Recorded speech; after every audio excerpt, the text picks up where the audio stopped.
Hello guys, இன்றைக்கி செல்வி cooking சேனலில் வெண்டைக்காய் சாம்பார் தான் செய்ய போகிறேன். அதுக்கு பருப்பு வேக வச்சுருக்கேன். பருப்பு வேக வைக்கிறப்ப அதில் ஒரு சொம்பு தண்ணி ஊற்றி 1 டேபிள் ஸ்பூன் மஞ்சத்தூள், பெருங்காய கட்டி, விளக்கெண்ணெய்லாம் சேர்த்து வேக வச்சுருக்கேன். இது நல்லா வேகட்டும். இப்போ பருப்பு வெந்துருச்சு. வெந்ததுக்கப்புறம் தண்ணியை வடிகட்டிட்டு பருப்பை நல்லா கடைஞ்சி எடுத்துக்கலாம்.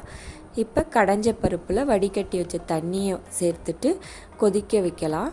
அதில் 1 டேபிள் ஸ்பூன் குழம்பு மிளகாய் தூள் சேர்த்துருக்கேன். அதுக்கப்புறம் தேவையான அளவு உப்பு சேர்த்துட்டு கலக்கி விட்டுட்டு கொதிக்க வைங்க. இப்போ இதில் தாளித்து கொட்டுறதுக்கு தாளிப்பு பார்க்கலாம். ஸ்டவ் ஆன் பண்ணிவிட்டு வானல் வச்சுக்கோங்க. அதில் 2 டேபிள் ஸ்பூன் எண்ணெய் ஊற்றிட்டு 1/2 டேபிள் ஸ்பூன் சீரகம் போட்டுக்கோங்க. சீரகம் பொரிஞ்சதும் கடுகு உளுந்து போட்டு தாளிச்சிக்கோங்க. அதுக்கப்புறம் ஒரு கொத்து கருவேப்பிலை சேர்த்துட்டு அதில் 2 காஞ்ச மிளகா சேர்த்துக்கோங்க. அதுக்கப்புறம் பச்சை மிளகா சேர்த்துக்கோங்க 4. பச்சை மிளகா காஞ்ச மிளகா சேர்த்ததுக்கப்புறம் ஒரு கைப்பிடி சின்ன வெங்காயம், 2 தக்காளி சேர்த்து நல்லா வதக்கிக்கோங்க. எப்பையும் காஞ்ச மிளகாயும் பச்சை மிளகாயும் சேர்த்து போடுங்க, அப்போ தான் டேஸ்ட் இருக்கும். இப்போ இது நல்லா வதங்கட்டும். தக்காளி வதங்கினதுக்கப்புறம் அதில் கட் பண்ணி வச்சுருக்கிற வெண்டைக்காயை சேர்த்துக்கலாம். வெண்டைக்காயை டைரெக்டாக சாம்பாரில் சேர்க்காம இந்த மாதிரி வதக்கிட்டு சேர்த்துக்குங்க. அப்போ தான் கொழப்பு தன்மை இல்லாமல் இருக்கும். பொரியல் செய்கிறப்பையும் வெண்டைக்காயை போட்டுட்டு நல்லா வதக்கிட்டு அதுக்கப்புறமேட்டு மசாலா பொருள்லாம் சேருங்க. இந்த மாதிரி வதக்கிட்டு செய்யுங்க. அப்போ தான் கொழப்பு தன்மை இல்லாமல் இருக்கும்.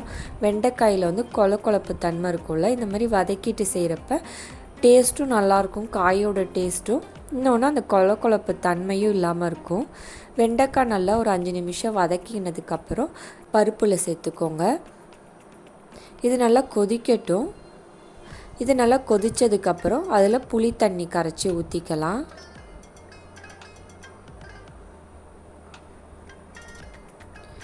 இப்போ வெண்டைக்காய் வெந்துருச்சான்னு பாருங்கள். வெண்டைக்காய் வெந்ததுக்கப்புறம் அதில் புளி தண்ணி கரைச்சி ஊற்றிக்கோங்க. முன்னாடியே புளி ஊற வச்சுருங்க, அப்போ தான் கரைக்கிறப்ப ஈஸியாக இருக்கும். புளி கரைச்சி ஊற்றுனதுக்கப்புறம் ஒரு 5 நிமிஷம் கொதிக்கட்டும். கொதித்ததுக்கப்புறம் கருவேப்பிலை தூவிட்டு ஸ்டவ்வை ஆஃப் பண்ணிவிடுங்க. கருவேப்பிலை போட்டுட்டு கொதிக்கலாம் விடக்கூடாது. கருவேப்பிலை போட்டதும் ஸ்டவ்வை ஆஃப் பண்ணிவிட்டு மூடி போட்டுருங்க, அப்போ தான் வாசனையாக இருக்கும். இதுக்கு தொட்டுக்கிறதுக்கு பொட்டேட்டோ பொடி மாசு செஞ்சுருக்கேன். வாங்க அது எப்படி செய்கிறதுன்னு பார்க்கலாம். இப்போ நான் உருளைக்கிழங்கு வேக வச்சு எடுத்திருக்கேன். குக்கரில் தோலை உரிச்சிட்டு அதில் 1 டேபிள் ஸ்பூன் உப்பு போட்டுட்டு நல்லா பிசைஞ்சு வச்சுக்கோங்க. இந்த மாதிரி வைக்கிறப்போ உருளைக்கிழங்கு உப்போடு ஊறி போய் பொரியல் நல்லா டேஸ்ட்டாக இருக்கும்.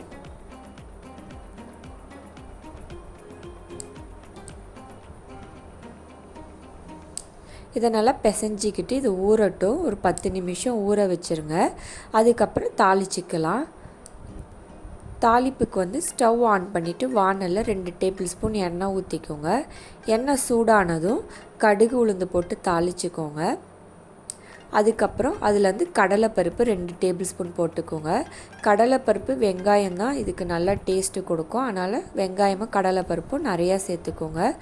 அதுக்கப்புறம் கருவேப்பிலை 3 பச்சை மிளகா, அதுக்கப்புறம் 5லேருந்து 6 பூண்டு சேர்த்துக்கிறேன்.